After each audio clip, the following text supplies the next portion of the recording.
이스라엘에서 가장 악한 왕이 누굽니까? 하면 우리가 떠오르는 게 아합이라는 이름이에요. 그런데 그냥 아합은 악하다라는 것만 알고 있었지 왜 그렇게 우리가 아합을 악하다라고 말하는 걸까요?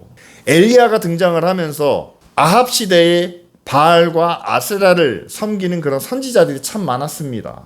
그러니까 나중에 그 선지자 400명과 엘리야가 서로 대결을 하는 그런 장면도 나오지 않습니까? 그런데 특별히 이 열왕기상 후반부에 가면 우리가 20장에서 아합의 모습을 다시 한번 봤습니다. 아람 왕 베나닷이 쳐들어옵니다. 사마리아를 에워쌌어요. 자, 그러면 아합은 악한 왕이니까 그 아람의 공격을 그냥 받아서 피 흘려 전사하면 그게 마땅하지 않은가? 그렇지만 그렇지 않습니다. 하나님께서 아합의 나라를, 그 이스라엘 백성들을 하나님이 구원하십니다. 선지자를 보내서 하나님께서 저 아람 군대를 네 손에 붙이셨다라고 말씀하십니다. 2번의 전쟁을 싸워서 2번 다 이기게 하십니다. 그러니까 하나님이 악한 왕이라고 해서 무조건 너는 심판, 멸망이야, 그게 아니라 비록 악하다 할지라도 하나님께서는 자기 백성을 또한 자기 나라를 책임져 주시는, 다시 말하면 악한 아합도 다시 한번 하나님께 돌아올 수 있는 그런 기회를 열어주신다라는 사실이죠. 그 대결에 앞서서 선지자가 그렇게 이야기합니다. 베나닷과 아람을 내 손에 붙이셨다. 그 이야기는 뭐냐면 끝까지 싸워서 결판을 보라는 얘기죠. 그들과 어떤 협정도 조약도 맺지 말아라 라는 그런 명령이었습니다. 그런데 전쟁에 이기고 나자 마음이 달라진 거죠. 상대방을 완전히 없애버리는 것보다 내 부하로, 내 종으로 삼아서 내가 저들의 갖고 있는 모든 것을 내 소유로 삼으면 더 나은 것이 아닐까? 그래서 아합은 베나닷을 살려줍니다. 그리고 그와 조약을 맺습니다. 그러자 하나님께서 이런 아합의 행동을 보시고 심판을 예언하시죠. 20장 42절 말씀입니다. 여호와의 말씀이 내가 멸하기로 작정한 사람을 네가 손으로 놓았은즉 너의 목숨이 그의 목숨을 대신하고 너의 백성이 그의 백성을 대신하리라 하셨습니다. 라고 선지자가 아합에게 이야기를 합니다. 전쟁에서 이겼지만 하지만 하나님의 말씀과 하나님의 명령에 순종하지 않았기 때문에 하나님이 멸하기로 작정하신 사람을 살려줬기 때문에 이제 너의 생명을 그의 생명 대신에 취하시겠고 멸망시킬 그의 백성을 너의 백성으로 대신 멸망시키시겠다. 왕의 생명과 백성의 심판을 하나님께서 예언하신 말씀이죠. 여러분 어떻습니까? 제가 아합이라면 이럴 것 같아요.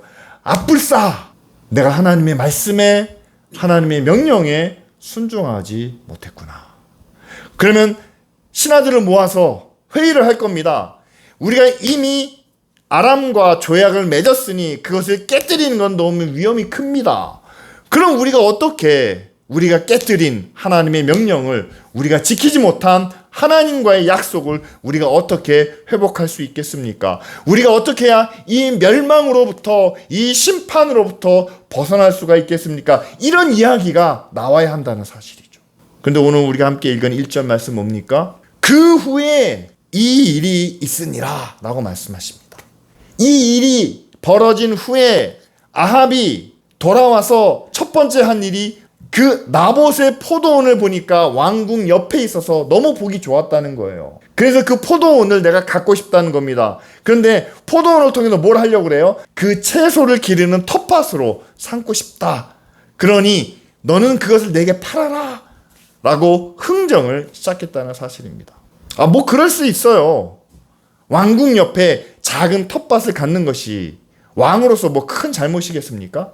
그런데 그 협상이 제대로 이루어지지 않아요. 나봇이 그렇게 이야기합니다. 내가 내 조상으로부터 물려받은 이 땅을 왕에게 파는 것을 하나님이 기뻐하지 않으실 겁니다. 이 말을 성경에 기록해 놓았어요. 그렇다면 지금 아합은 뭐 때문에 지금 어려움을 갖고 있습니까? 이스라엘이 어떤 지경에 놓여 있습니까?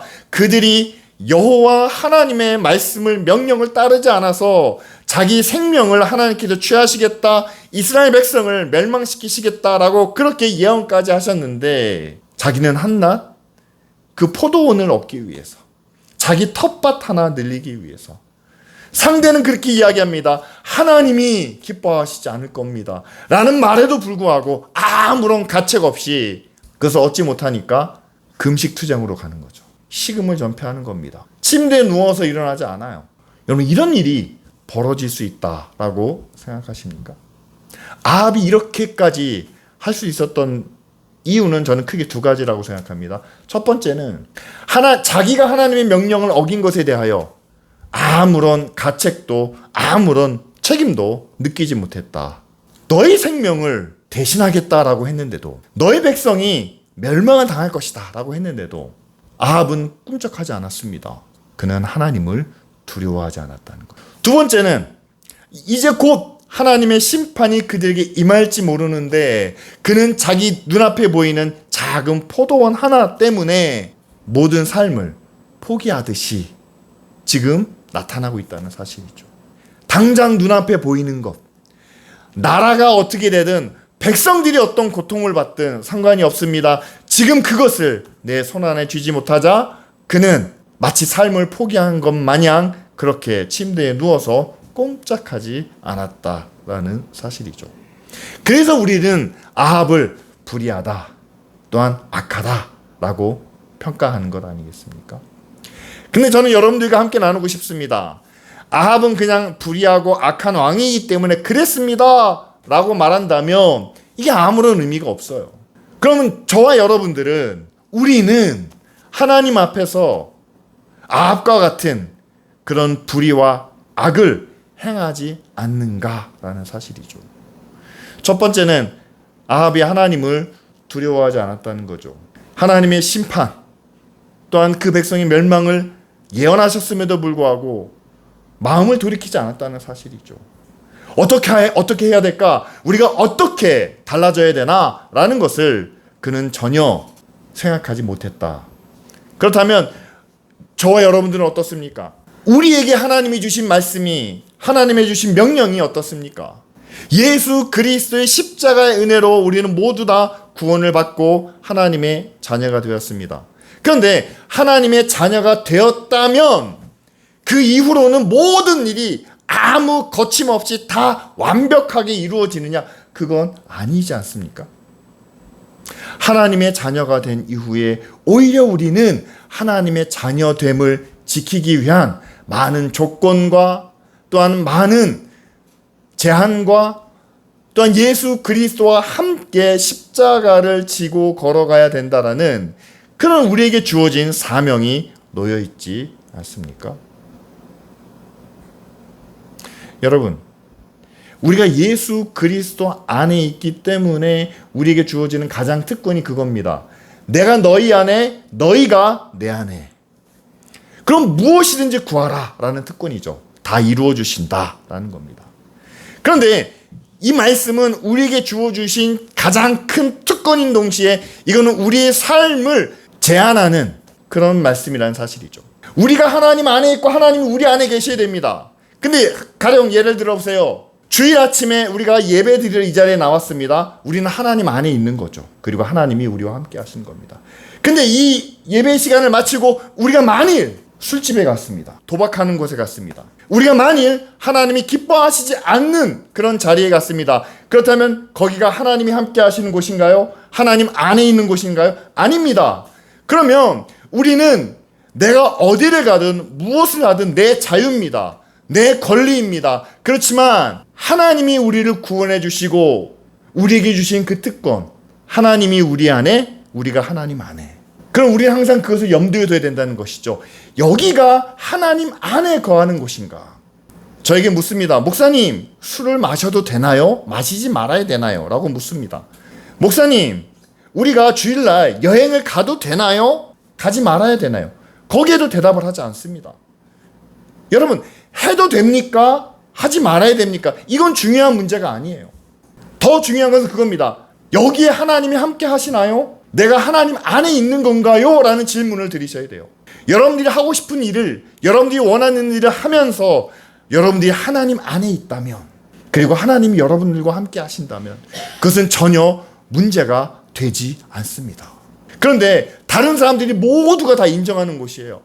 다 좋은 곳이고 건강한 곳이고 모두가 다 행하는 곳, 그런 곳입니다. 그런데 그 자리에 갔을 때 내 마음이 하나님과 함께 하지 않아요. 내 욕심뿐이에요. 내 만족을 위해서예요. 뭔가 나를 드러내기 위해서 그 자리에 갔습니다. 그렇다면 그곳에는 하나님이 함께 하시지 않는 거죠. 그리고 내가 하나님 안에 거하는 것도 아닌 거죠. 그래서 저는 여러분들에게 말씀드리고 싶습니다. 정말 여러분들이 하나님을 두려워한다면, 그렇다면 우리는 하나님 안에 거해야 한다는, 그리고 내 안에 하나님이 함께 하셔야 한다는 것을 우리는 늘 인정해야 한다는 거죠. 그것을 인정하기 위해서 우리는 가야 할 곳, 가지 말아야 할 곳이 정해집니다. 해야 할 일, 하지 말아야 할 일이 정해집니다. 하나님 때문에 정해집니다. 내가 하나님 안에 있기 위해서, 그리고 하나님이 내 안에 계시기 위해서. 이것을 늘 마음속에 새기는 것이 하나님을 두려워하는 자의 삶이라는 거죠. 두 번째는 이 땅에서 얻을 것을 위해서 우리는 열심히 일하며 노력하며 땀 흘리며 살아갑니다. 그러나 우리는 이 땅의 것만 구하지 않죠. 그 이후에 우리에게 주실 영원한 하나님 나라를 바라봅니다. 그런데 이 두 가지를 놓고 어느 게 먼저인가요? 라고 묻는다면 어떻게 대답을 하시겠습니까? 저는 두 가지를 다 양손에 쥐고 사는 삶을 여러분들에게 말씀드리려고 합니다. 하나님 나라만 구하면서 그냥 아무 일도 하지 않고 찬양하고 예배하고 말씀만 보는 삶이 이 땅에서 가능한가요? 그렇지 않죠. 살기 위해서, 이 땅에서의 삶을 우리가 함께 이루어가기 위해서 우리는 많은 시간을 들여서 수고하고 노력하고 땀을 흘려야만 합니다. 그런데 이것만을 바라보다 보면 어떻습니까? 우리는 1년 계획을 하고 2년 계획을 하고 10년 계획을 세웁니다. 그러면 그 계획에서 벗어나는 일이 쉽지 않아요. 나는 10년 후에 여기까지 올라가야 되는데, 나는 20년 후에 이런 사람이 되어야 하는데, 그러기 위해서 내가 해야 할 일이, 내가 맞춰놓은 스케줄이 너무 빽빽하게 들어갈 수밖에 없죠. 그런 삶 속에서 우리가 이런 질문을 던집니다. 여러분, 그 삶을 통해서 여러분들이 얻고자 하는, 여러분들이 이루고자 하는 결과와 열매가 무엇입니까? 내가 이 땅에 살면서 행복하고 만족한 그런 가정을 이루기 위해서.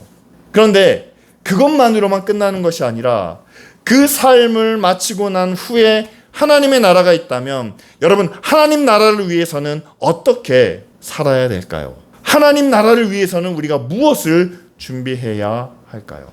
하나님 나라라는 것이 우리 삶에 찾아오면서 내가 세웠던, 내가 계획했던 것에 여러분 중간중간 비는 자리가 필요하다라는 사실이죠. 이 땅에서의 삶을 위해서 그렇게 타이트하게 빽빽하게 짜놨던 그 시간표에 하나님 나라를 위해서는 내가 이 시간에 이것을 해야 되고, 천국에서 하나님과 함께 영광을 누리기 위해서는 이때 이 일을 해야만 하는 그런 일들이 우리에게 있다라는 사실이죠.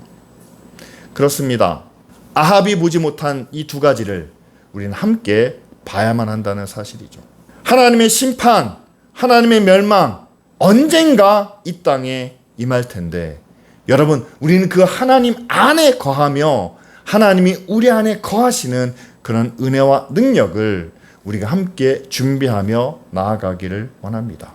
그리고 지금 내가 그것을 갖기 원하지만, 그러나 마지막 때에 하나님 나라가 이 땅에 왔을 때 우리는 그 마지막 때에 누릴 영광이 지금 눈에 보이는 것보다 더 크고 더 영광스럽다는 사실을 꼭 기억하며 살아가시길 바랍니다. 이 아합이 그 포도원을 얻고자 그렇게 간절한 마음으로, 진짜 밥도 안 먹을 정도로 그렇게 원했을 때, 저는 이것이 아합만의 문제는 아니라고 봅니다. 성경 안에 많은 인물들이 있지만 처음부터 완벽한 인물은 없었어요. 모세도 실수를 범했습니다. 다윗도 잘못을 저질렀습니다. 그들이 인간적인 잘못이나 실수를 범할 때마다 옆에 항상 그것을 지적해주는 사람들이 있었다는 사실이죠. 모세는 12명의 장로들과 함께 이스라엘을 이끌고 나갔습니다. 다윗은 그 옆에 나단 선지자가 그의 죄와 허물을 지적해주며 그가 하나님 앞에 회개함으로 결국 하나님의 마음에 합한 사람이다 라는 그런 평가를 받게 되죠.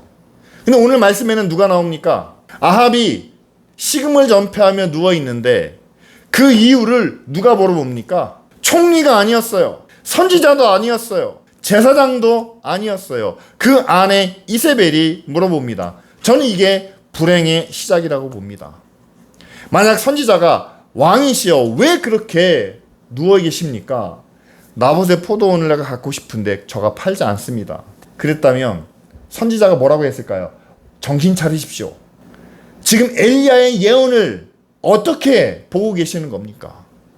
하나님께서 아람 대신에 이 나라를 심판하시겠다는 그 말씀을 어떻게 생각하고 계신 겁니까? 이런 조언을 듣지 않았을까요? 근데 아합 주변에는 그런 사람이 없었다는 사실이죠. 그래서 이세벨이 와서 이야기합니다. 왕이시여, 왕은 이스라엘의 왕이 아닙니까? 그러니 일어나서 다시 왕으로서의 채통을 지키십시오. 내가 나봇의 포도원을 빼앗아 주겠습니다. 저는 이 말씀을 들을 때 이것이 단지 성경에서만의 이야기가 아니라 지금 우리 현실 속에서도 일어날 수 있는 일이라는 사실이죠. 한 나라의 지도자가 또는 한 교회의 목회자가 자기 개인의 욕심을 또한 사사로운 이익을 구할 수 있습니다. 권력을 갖다 보니 다른 사람들로부터 높임을 받다 보니 이 정도는 내가 해도 되지 않을까라는 마음을 가질 수 있습니다. 그런데 꼭 그런 욕심이 들 때 주변에 어떤 사람이 있습니까? 나를 무조건 칭찬해주는 사람, 내 말이면 무조건 예스 하는 사람, 그런 사람들만 주변에 있다면 그는 자기가 잘못된 욕심을, 헛된 욕망을 꿈꾸고 있다는 사실을 깨닫지 못하고 마치 그것을 해도 되는 것처럼 생각을 하겠죠. 교회도 마찬가지 아닙니까? 어느 한 사람이 내가 이 교회를 어떻게 섬겼는데 내가 이 정도는 대우를 받아야 되고 내가 이렇게 해야 되고 교회가 이렇게 재정적으로 풍족하니까 아니면 사람들이 많으니까 교회 건물은 이렇게 져야 되고 이걸 해야 되고 저걸 해야 되고 막 이야기를 늘어놨을 때 이 교회가 당신의 교회가 아니고 사람의 교회가 아니고 하나님의 교회라는 사실을 명심하십시오 라고 직언해 줄 수 있는 사람이 필요한 것 아니겠습니까? 지도자 한 사람으로 그 나라가, 그 교회가 온전해지는 것은 아니라는 사실이죠. 사람은 누구나 다 허물이 있기 마련입니다. 부족하기 마련입니다. 그렇다면 그 부족한 부분을 채워줄 수 있는, 저 사람이 잘못된 길로 나아갈 때 그 길을 바로잡아 줄 수 있는 옆에 선지자나 제사장이나 아니면 정말 충성스러운 신하들이 꼭 필요하지 않겠습니까? 성경에서는 이 나라의 지도자가 잘못됐을 때 그 길을 잡아주기 위해서 제사장과 선지자를 꼭 세우는 것을 봅니다. 정치적인 사회적인 리더로 왕이 세워졌습니다. 그러나 왕이 잘못할 수 있잖아요. 그럼 누가 그 잘못을 지적하겠습니까? 종교적 지도자인 제사장과 하나님의 말씀을 대신하는 선지자가 하나님의 뜻을, 하나님의 의를 증거할 수 있도록 동등하게 기름 부음을 부어 세우셨다는 사실이죠. 여러분, 세상이 잘못된 길로 갈 때 그것을 지적할 수 있는 교회의 사명이 있다는 사실을 기억하시길 바랍니다. 여러분들도 하나님이 십자가의 은혜로 구원하신 예수 그리스도의 자녀들이에요. 목사의 가장 큰 사명은 그겁니다. 하나님의 자녀들이, 하나님의 백성들이 하나님의 뜻을 오해하고 잘못된 길로 나아갈 때 마치 그것이 해도 되는 것 마냥 생각하는, 이래도 나는 괜찮아, 왜 구원받았으니까 라고 했을 때 하나님의 뜻은 그렇지 않습니다 라고 직언해 줄 수 있는, 조언해 줄 수 있는 그 역할을 목회자가 맡았다는 사실이죠. 또한 그 반대도 역시 그렇습니다. 목회자가 잘못된 뜻을 품을 수도 있어요. 교회를 통해서 하나님이 기뻐하시는 것이 이겁니다 라고 말하는데 아니에요. 세상의 영광이에요. 이 땅에서 뭔가 자랑하고 싶은 거예요.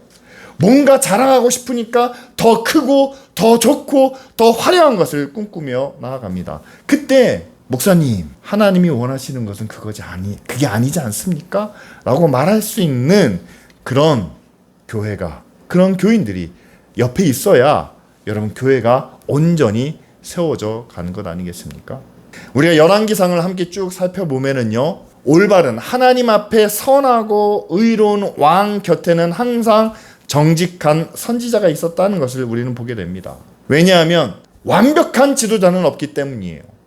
지도자에게는 그가 잘못을 했을 때 그것을 바로잡아 줄 수 있는, 직언할 수 있는 그런 조언자가 꼭 필요했기 때문입니다. 뿐만 아니라 하나님께서 왕을 세우실 때 모든 권력과 힘이 다 왕에게만 집중되는 것을 경계하셨다는 사실입니다. 따라서 하나님의 나라는 사람이 절대 권력과 권위를 독점하지 못하도록 하셨다라는 사실이죠. 지금의 나라도 그렇습니다. 교회도 그렇습니다. 여러분, 교회의 모든 일들이 그 교회의 목사에서 움직이는 것 하나님의 뜻이 아닙니다. 절대 권력이 없어요. 독점은 위험합니다. 세 번째로는 여러분, 우리는 모든 일에 대하여 다 똑같은 동등한 위치에 있다는 사실이에요.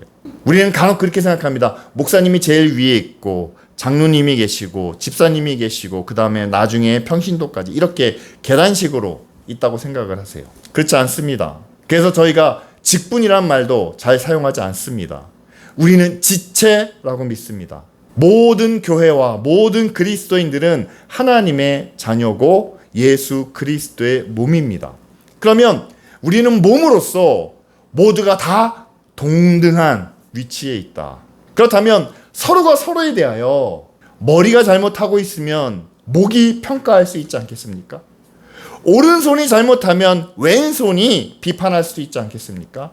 그렇게 우리는 함께 서로에 대하여 공정하게 평가하고 건강하게 서로의 잘못을, 서로의 허물을 비판할 수 있는 그런 모습이 우리 안에 있어야 된다는 사실이죠. 조금 정치적인 이야기이지만 그렇습니다. 진보와 보수가 있다고 했을 때요, 서로 싸우는 것은 망하는 길입니다.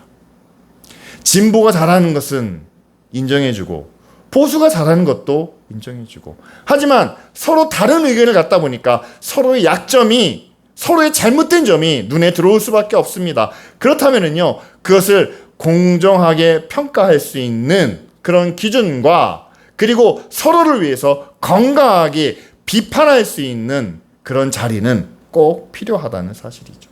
그런데 그 공정한 기준이 어디에 있습니까?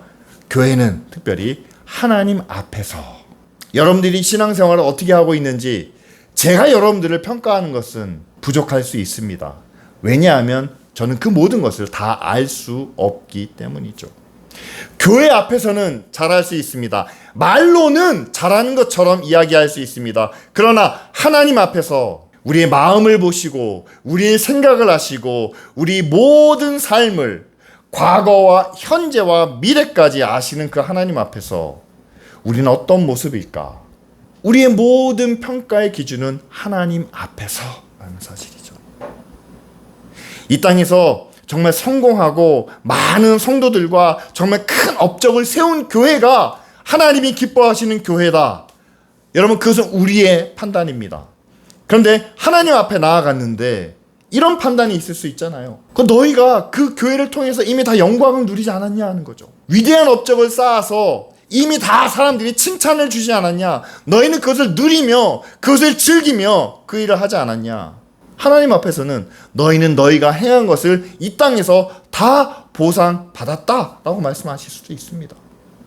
반대로 작은 교회에서 얼마 안 되는 성도들이 마음과 뜻을 모아서 적은 일에 충성을 다합니다. 별거 아닌 것 같지만 그러나 최선을 다합니다.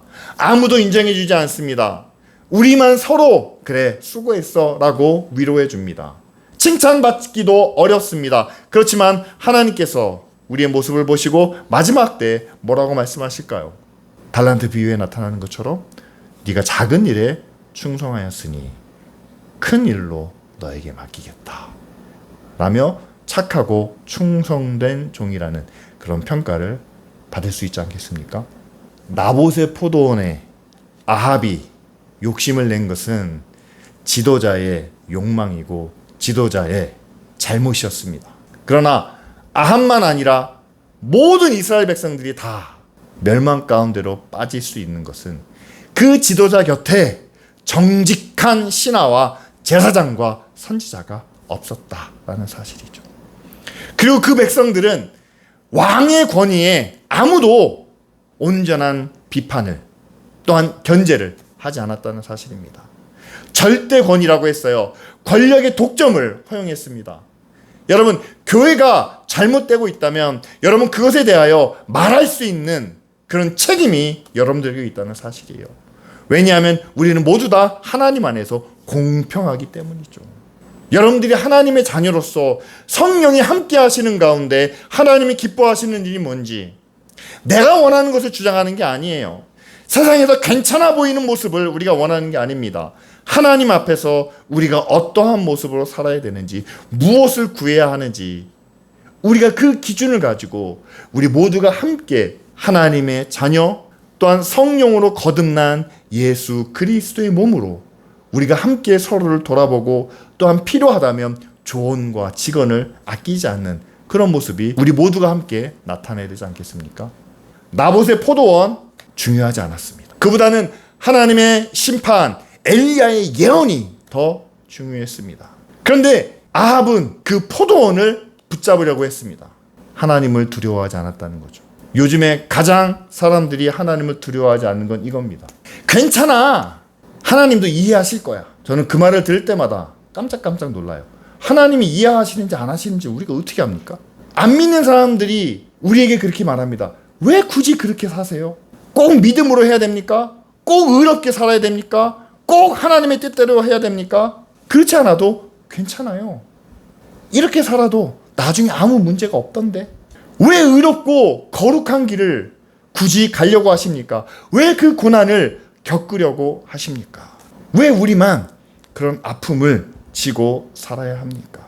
여러분, 이 말 속에는 하나님을 두려워하지 않는, 하나님을 절대자로, 하나님을 주인으로 받아들이지 않는 그런 마음이 내포되어 있다는 사실이죠. 하나님께서는 결코 세상의 불의와 악을 지나치시지 않습니다. 언젠가는 반드시 심판하시고 그에 합당한 결과를 주시는 분이시죠. 따라서 이 시간 우리가 함께 기도해야 되는 것은 하나님, 우리에게 올바른 지도자들을 세우시고 그 지도자의 부족한 것을, 연약한 것을 채울 수 있는 그런 정직한 백성이, 정직한 무리가 이 나라를 이끌어갈 수 있도록 우리가 함께 기도해야 되지 않겠습니까? 정말 우리 사회 속에서 우리가 살고 있는 이 모든 환경 속에서 하나님의 나라와 하나님의 뜻이 이루어지기 위해서는 여러분 당장 눈에 보이지 않는다 할지라도, 당장 내가 경험하지 못한다 할지라도 우리는 하나님 안에 있어야 하고 하나님이 우리 안에 계셔야만 합니다. 우리의 말 하나, 행동 하나가 하나님 안에 있는지, 그리고 내가 만나는 모든 사람들 가운데 하나님이 내 안에 계시는 것을 나타내는지, 아니면 그냥 내 자랑, 내가 하고 싶은 말, 내 생각, 내 주장만을 말하고 있는지, 내 안에 계신 하나님을 온전히 나타낼 수 있는 우리 모두가 될 수 있도록 이 시간 함께 기도드리겠습니다.